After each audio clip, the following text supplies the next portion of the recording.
नमस्कार, खबरों का पंचनामा देख रहे हैं आप। मैं हूं आपके साथ पूजा। हम लेकर आए हैं देश और दुनिया की 5 बड़ी खबरें, जिसपे चर्चा के लिए मेरे साथ स्टूडियो में मौजूद हैं कैपिटल टीवी के editor in chief doctor Manish Kumar. Doctor साहब, बहुत बहुत स्वागत है आपका। धन्यवाद। सबसे पहले नजर हेडलाइंस पर।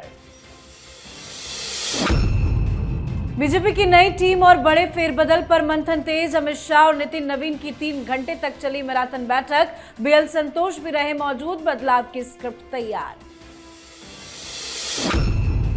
राम मंदिर चढ़ावा चोरी मामले की जांच काफी तेज। एसआईटी लगातार कर रही है पूछताछ। आरोपियों के घर बुलडोजर एक्शन की तैयारी हुई तेज। तो वहीं दान का कैसे हुआ बंदरबाट, व्हाट्सएप चैट से खुला राज। पंजाब कांग्रेस में जबरदस्त घमासान। आर पार के मूड में चरणजीत सिंह चन्नी के घर में बंद कमरे में चली लंबी मंथन। राजा वड़िंग के नेतृत्व पर उठे सवाल। इलाहाबाद हाईकोर्ट का मदरसों की एटीएस जांच पर रोक से साफ इनकार। विदेश फंडिंग को लेकर चल रही है छानबीन। अयातुल्लाह खमनेई के अंतिम संस्कार में शामिल नहीं होंगे मोस्तफा। दुनिया भर से तेहरान पहुंच रहे हैं लोग। भारत के प्रतिनिधि भी पहुंचे ईरान।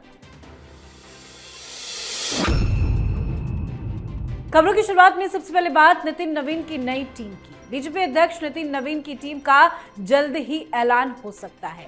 केंद्र कैबिनेट में फेरबदल की अटकलों के बीच भाजपा संगठन में भी बदलाव की तैयारी है। इस बीच नितिन नवीन की टीम को लेकर 3.5 घंटे तक मंथन चला है। ये बैठक अमित शाह के घर पर हुई है। इसमें नितिन नवीन के अलावा बीजेपी के संगठन महामंत्री बीएल संतोष भी मौजूद थे। बैठक में इस बात पर मंथन हुआ कि किस नेता को संगठन में क्या जिम्मेदारी दी जाए। बताया जा रहा है कि ऐसे भी कुछ लोगों को संगठन में जिम्मेदारी मिल सकती है जो अब तक सरकार का हिस्सा है। हालांकि इस बैठक को लेकर कोई आधिकारिक जानकारी नहीं सामने आई है, पर यह बैठक केवल संगठनात्मक समीक्षा तक सीमित नहीं मानी जा रही, बल्कि इसे बीजेपी के भविष्य के राजनीतिक रोडमैप, नई नेतृत्व टीम और आगामी चुनावी रणनीति को अंतिम रूप देने की कवायद के तौर पर देखा जा रहा है। संकेत साफ है कि पार्टी अनुभव और युवा नेतृत्व के बीच नया संतुलन बनाकर संगठन को अगले चुनावी दौर के लिए तैयार करना चाहती है। सर, 3.5 घंटे तक मंथन हुआ है, क्या कुछ रणनीति बनाई गई? कैपिटल टीवी ने पहले बताया था कि मंत्रिमंडल में बड़ा बदलाव होगा। 9 बजे बहुत बड़ी बात और बड़ा खुलासा होने जा रहा है आज। लेकिन संगठन का काम पहले होगा, मंत्रिमंडल बाद में होगा, ये हमने 1 सप्ताह पहले कहा था। पिछले बुधवार को पूरी लिस्ट तैयार है। नितिन नवीन की टीम, नई टीम का पूरा खाका तैयार है। अमित शाह जी के घर बीएल संतोष साहब और नितिन नवीन जी की बैठक हुई। फाइनल प्रिंट आउट निकाला गया, सारी चीज़ों को देखा गया। हर राज्य में क्या क्या बदलाव हो सकता है, कहाँ से क्या करना है, ये सारी चीज़ें हो गई। और एक बड़ी जानकारी आज मैं दे दूं आपको कि अब से कुछ देर बाद प्रधानमंत्री मोदी के साथ नितिन नवीन, अमित शाह और बीएल संतोष की बैठक है। उस लिस्ट को प्रधानमंत्री मोदी के सामने रखा जाएगा और मोहर लगते ही इसकी घोषणा की जाएगी। जी, अब बात राम मंदिर चंदा चोरी विवाद की। राम मंदिर के दान में हुई चोरी की अब रोज नई नई परतें खुल रही है। एसआईटी ने जांच काफी ज्यादा तेज कर दी है। जांच के लिए गठित एसआईटी ने अयोध्या में 8 घंटे तक मैराथन जांच की है। आज भी जांच टीम मंदिर पहुंची, साथ ही आरोपियों से जुड़े अलग अलग ठिकानों पर छापेमारी भी की जा रही है। बताया तो ये भी जा रहा है कि गोपाल राव, चंपत राय और डॉक्टर अनिल मिश्रा से फिर से पूछताछ की गई है। साथ ही चढ़ावा चोरी मामले की जांच करते करते एसआईटी अब जमीन घोटाले तक पहुंच गई है। हर एक पहलू की बारीकी से जांच की जा रही है। इस बीच गिरफ्तार आरोपियों के मोबाइल फोन ने कई अहम राज उगले हैं। पता चला है कि आरोपियों के बीच में रकम बंटवारे को लेकर व्हाट्सएप पर चैट हुई थी। डिलीट चैट्स को भी रिकवर किए जा रहे हैं। और तो और आरोपी लवकुश मिश्र का निर्माणाधीन मकान ही अवैध निकला है। लवकुश ने इसका नक्शा पास कराए बिना मकान का निर्माण करा लिया। अब बुलडोजर की कार्रवाई की भी बड़ी तैयारी चल रही है। सर, हर बीतते दिन बड़े बड़े खुलासे हो रहे हैं। पिछले 24 घंटे में क्या कुछ हुआ है? देखिए, पिछले 24 घंटे में कई सारी जानकारियां आई। जमीन घोटाला हो या फिर प्रभु श्री राम रामलला को जो प्रसाद चढ़ाया जाता है उसके बजट में घोटाला, वीआईपी दर्शन में घोटाला, और ये जो चढ़ावे का जो जांच वो तो अपने फाइनल स्टेज पे पहुंच गया। आज एसआईटी की टीम रामलला मंदिर परिसर पहुंची थी और वहां फिर से सबसे पूछताछ हुई।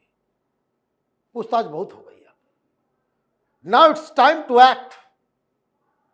ये सारा का सारा ट्रस्ट खत्म करने की आवश्यकता है, क्योंकि हर जगह घून लग गया है। ऐसा कोई डिपार्टमेंट नहीं उस राम मंदिर के परिसर में जहां गड़बड़ झाला नहीं है। और कोई ये कहे कि हमें जानकारी नहीं थी, तो आपके ये नकारापन है या आपकी इनकॉम्पिटेंसी है कि आपके नाक के नीचे इतना सब कुछ चल रहा है और आपको मालूम नहीं।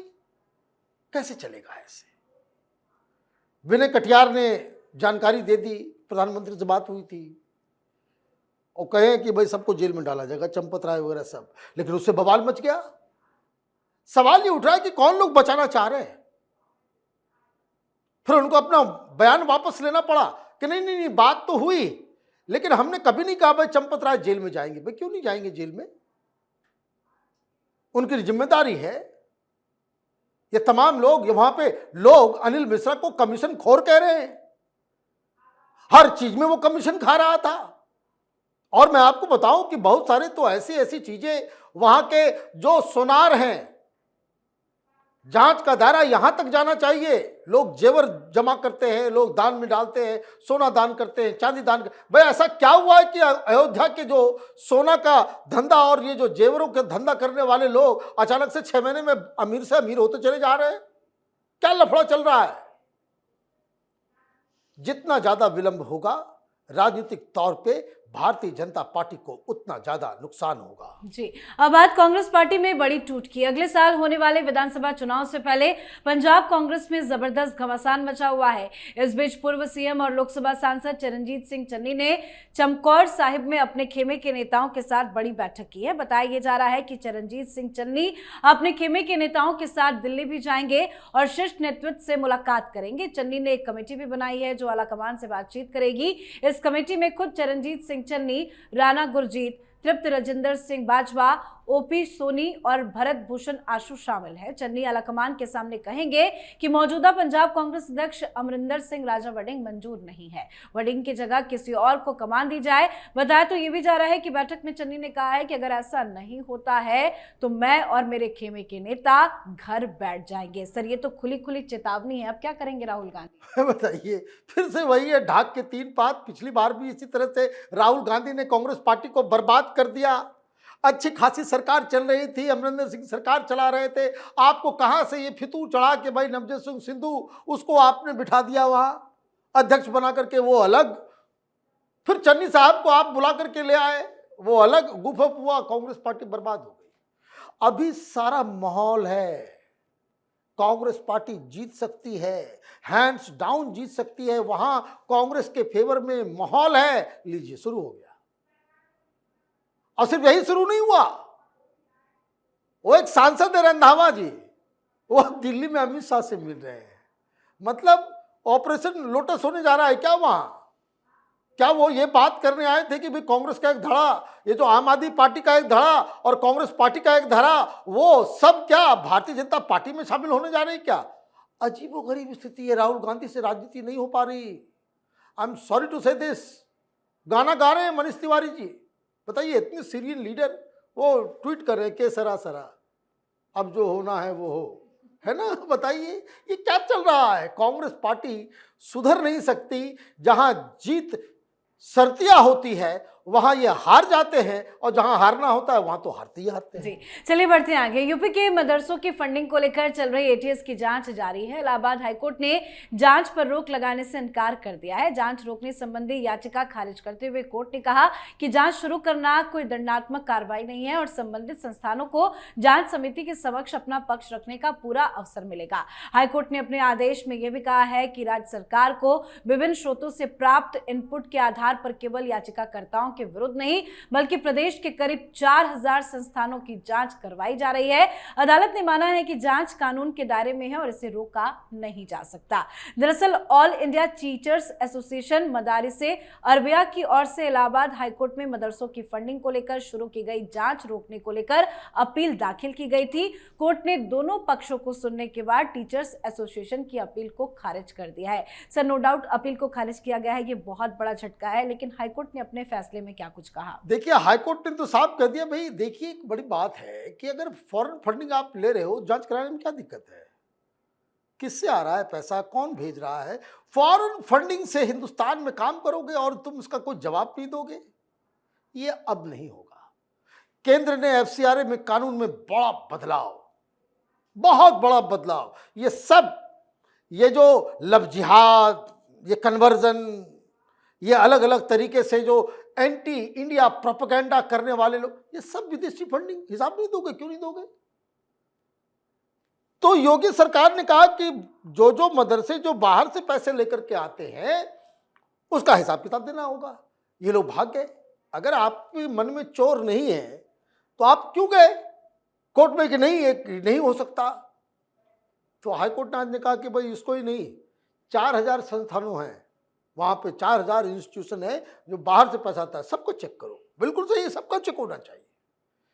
विदेशी फंडिंग के ऊपर पूरी तरीके से वो ट्रांसपेरेंट हो जाए, हिंदुस्तान की आधी समस्या सॉल्व हो जाए। ये जो आप देखते हो, ये शाहीन बाग, तो ये तो वो, ये सब कहां से होता है? ये सब विदेशी फंडिंग की वजह से। पैसा आता है स्कूल बनाने के लिए, करना चालू कर देते हैं लव जिहाद उससे। तो ये जो है वो रोकने के लिए। वैसे मदरसे पे मुझे एक और बड़ी खबर याद आई है। उत्तराखंड के अंदर मदरसा बोर्ड को खत्म कर दिया गया। बोला मदरसे में वही पढ़ाया जाएगा जो बाकी स्कूलों में पढ़ाया जाता है, एक ही बोर्ड होगा। आज खबर आई है, छत्तीसगढ़ की सरकार ने कहा है कि भाई साहब धामी जी, आपने जो कानून पास किया है वो जरा हमें भी दो, हम भी अपने राज्य में लगाएंगे। मतलब धीरे धीरे भारतीय जनता पार्टी के तमाम राज्यों में, ये 15-16 राज्य जो है देश भर में, वहाँ ये जो मदरसा में अलग तरीके का बोर्ड चलता है वो खत्म किया जाएगा। जो आम स्टूडेंट्स पढ़ते हैं उसकी पढ़ाई मदरसों में होगी। जी, अब बात आज की आखिरी खबर की। ईरान के मारे गए सर्वोच्च नेता आयतुल्लाह अली खमनेई का शव तेहरान के एक विशाल हॉल में अंतिम दर्शन के लिए रखा गया है। यहाँ दुनिया भर के धर्मगुरुओं, अधिकारियों, विदेशी गणमान्य व्यक्तियों और अन्य शोक मनाने वालों ने उनके 37 साल के शासन के बाद उन्हें श्रद्धांजलि दी है। अली खमनेई के अंतिम संस्कार के कार्यक्रम की शुरुआत 4 जुलाई को तेहरान से होगी। खमनेई के पार्थिव शरीर को लोगों के दर्शन के लिए ग्रैंड मौसाला प्रार्थना परिसर में रखा जाएगा। 6 जुलाई को तेहरान की सड़कों पर बड़ा जुलूस भी निकाला जाएगा जिसमें लाखों लोगों के शामिल होने की उम्मीद है। भारत की तरफ से बिहार के गवर्नर सैयद अता हसनैन और विदेश राज्य मार्गरीटा भी ईरान पहुंचे हैं। पाकिस्तान से शहबाज शरीफ और मुनीर भी ईरान में ही मौजूद है। सर, ईरान की तरफ से इस कार्यक्रम को जितना बड़ा दिखाने की कोशिश की जा रही है, क्या ये ताकत का प्रदर्शन है? मुझे तो समझ में नहीं आ रहा है। सारे लोग पहुंच रहे हैं, बेटा ही गायब हो गया। मुर्तजा खामनेई वो नहीं होंगे। क्यों नहीं होंगे? उनको अभी भी डर सता रहा है कि इजराइल जो है हमला कर देगा, मार देगा। उनको डर सता रहा है कि उनको फिर ट्रैक कर लिया जाएगा। लेकिन कई सारे लोग ये सवाल पूछ रहे हैं कि मुर्तजा के बारे में कई बार कहा गया कि उनकी मौत हो गई हमले में, और वहां की आर्मी पर्दे के पीछे से मुर्तजा का नाम लेकर के सरकार चला रही है। कम से कम इस नमाज जनाजा में आप अपना चेहरा जो है वो तो दिखाते। ये बताता है कि ये जो प्रोपेगेंडा ईरान की तरफ से हम जीत गए, हम फतेह हासिल कर लिए, वो नहीं, अभी भी इजराइल का डर है। क्योंकि न्यूयॉर्क टाइम्स ने एक आज बड़ी खबर दी है, और खबर ये दी है कि अमेरिका ने किसी तरीके से रोक लिया, अदरवाइज ये जो निगोशिएटर्स जो ईरान की तरफ से बातचीत कर रहे हैं, निगोशिएशन, उसकी मौत का प्लान इजराइल ने बना लिया था।